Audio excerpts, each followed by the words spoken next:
Assamda mathang chahigi lising ani kunturki assembly election da Assamda mitai ama MLA ohenba tangai fadre haina Delhi gi JNU Convention Center da Delhi mitai coordinating committee na sinduna mitai People's Convention lising ani kumanga pangthokkiba aduda amato ina warep lawkiba ka loinana atopa leibak singda leiba mitai sing punsinduna mitai gi oiba thabak tominaba haina amato ina warep lominakhre Delhi mitai coordinating committee gi convener Seram Rojes Manipur gi sangnaraba actor Sadananda Hamom amadi Assam gi mitai right activist Dr. Maimom Santi Kumar athobe mitungsing oina saruk yakhi amadi Assam Tripura amadi Manipur dagi saknaraba mioi kya laktuna convention adura saruk yakhi amasung thorom adugi manungsana HSLC amadi higher secondary da pass toraba mahiroi singmo puning thogatpa oina ikai khumnaba utki thorom aduga mari lenana Assam gi mitai activist Dr. Maimom Santi Kumar haikibada Manipur kandaba yade Manipur leitrabadi malemgi atopa mafam kayada leiriba mitai singi identity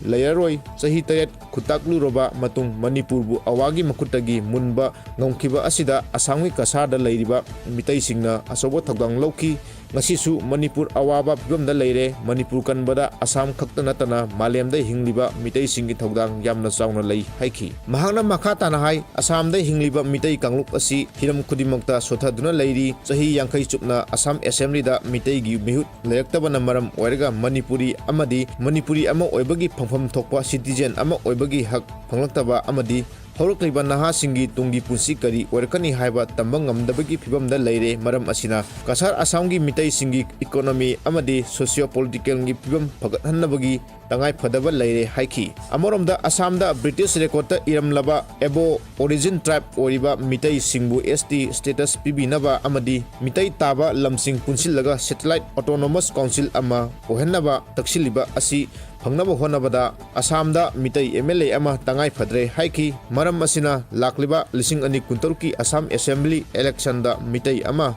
MLA sama kuntaruki manungda yawhannaba honabada Delhi mitai coordinating committee na mateng pangbiu haiki Mifam lorba matung Assamda lising ani kuntarukta mitai ama MLA ohennaba honaba amadi Assam Tripura amadi Bangladesh ki mitai singi oiba chakhot thaurang paikhatminaba amadi Manipur amadi malemgi mitai singi saktam nat culture ngakna chatnaba honaminaba amadi mitai yumphum kawatras ama semduna Delhi da mitai gi oiba mitai gi yumpham ama leiduna makhal makha kaya gi thoram pangthoknaba sinba haina amatta oina convention aduda warep lominakhi